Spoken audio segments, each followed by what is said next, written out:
Halo teman-teman, perkenalkan nama saya Rafael yang Sendero Sorongan, NIM 1921004.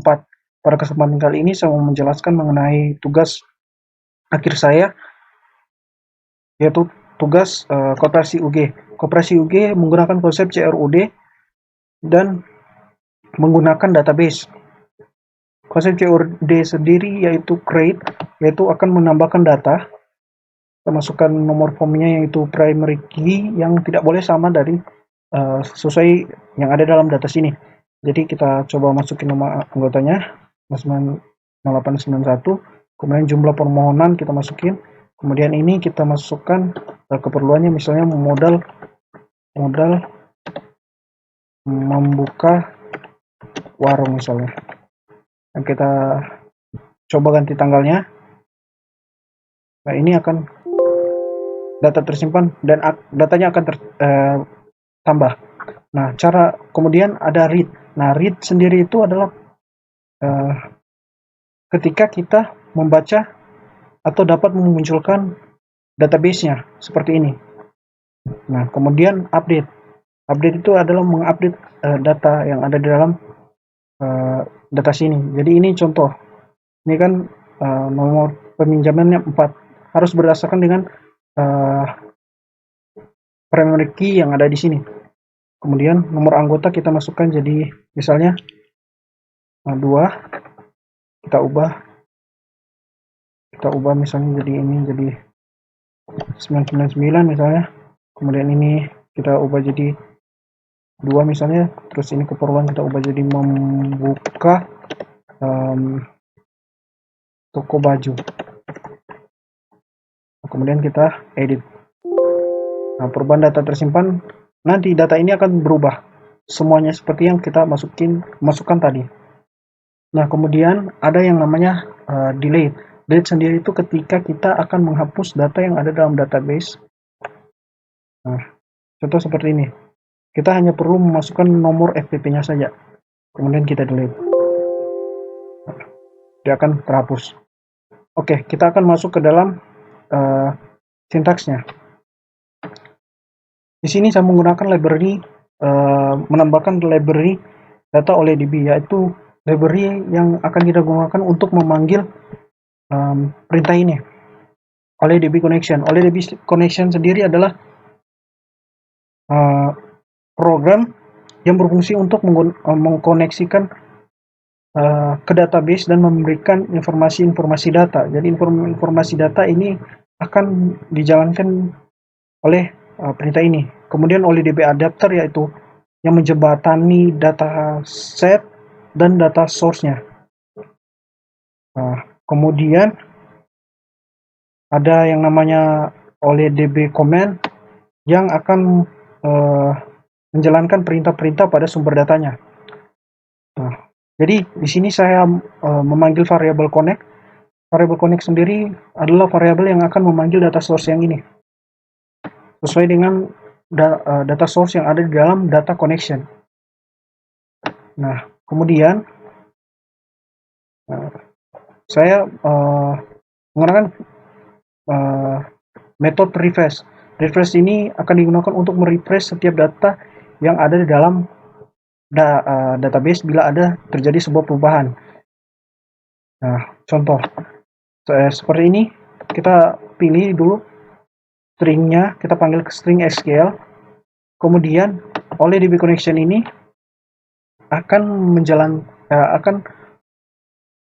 kita masukkan ke dalam sebuah variabel con atau con. Nah, kemudian dia akan menjalankan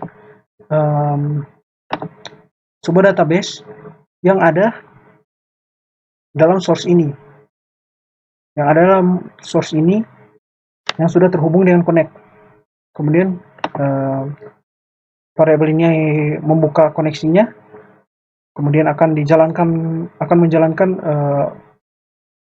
data adapter yang akan membuat DA. Nah, ini data adapternya, dia akan menjalankan, kemudian data setnya, kemudian memfill data setnya, yaitu sesuai dengan tabelnya, kemudian connection close. Nah, kemudian dia akan menampilkan dataset tabel 192104, yaitu nomor dari tabel yang kita panggil database-nya. Kemudian clear, metode yang dimana kita akan meng-clear text box-nya. Lalu kita masuk ke dalam button. Nah, button ini akan menjalankan perintah ketika kita klik. Nah, di sini saya menggunakan memanggil string SQL untuk menjalankan perintah ini. Perintah yang ketika kita mau memasukkan data ke dalam database, perintah ini yang akan dijalankan. Jadi dia akan kita jalankan, data yang kita masukkan akan sesuai dengan sesuai dengan text box ini. Sesuai text box yang kita telah buat. Jadi ini nama-nama text box kita. Kemudian seperti biasa kita harus mengkoneksikan dulu data source-nya. Kita harus koneksikan dulu database-nya seperti ini. Kemudian di dalam sebuah variable terus connection open.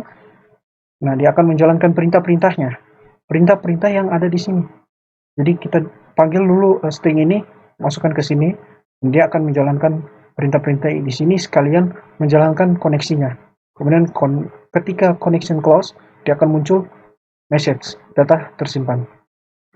Begitu pula dengan button hapus. Jadi ini menggunakan logika, jika hasil dialognya yes, jadi dialog ini dari message box yang ini, message box yang di atasnya sini. Jadi ketika dialognya yes, dia akan menjalankan perintah ini. Kita panggil lagi variable SQL. Seperti biasa, kita panggil connection-nya, kita open connection-nya, kemudian kita jalankan perintahnya dan koneksinya. Kemudian connection close. Dan dia akan merefresh. Dia akan merefresh dan meng-clear text box dan merefresh database-nya. Ini sesuai metode yang di atas tadi. Kemudian ini button edit. Button edit akan mengedit data yang kita sudah update. Contoh, ini akan sesuai dengan ini. Tanggal permohonan, text box-nya, kemudian dan seterusnya sampai di text box keperluan, dan dia akan menyesuaikan sesuai dengan nomor FTP-nya. Nah, ini seperti biasa yang sudah saya jelaskan tadi di atas. Dan ketika connection close, dia akan memunculkan message perubahan data tersimpan. Kemudian di sini button clear, dia akan meng-clear seluruh data-data yang ada di dalam text box-nya. Ketika kita klik button clear-nya, dia akan meng-clear text box yang ada di sini. Sekian mengenai video tugas terakhir saya. Bila ada kekurangan mohon dimaafkan. Terima kasih.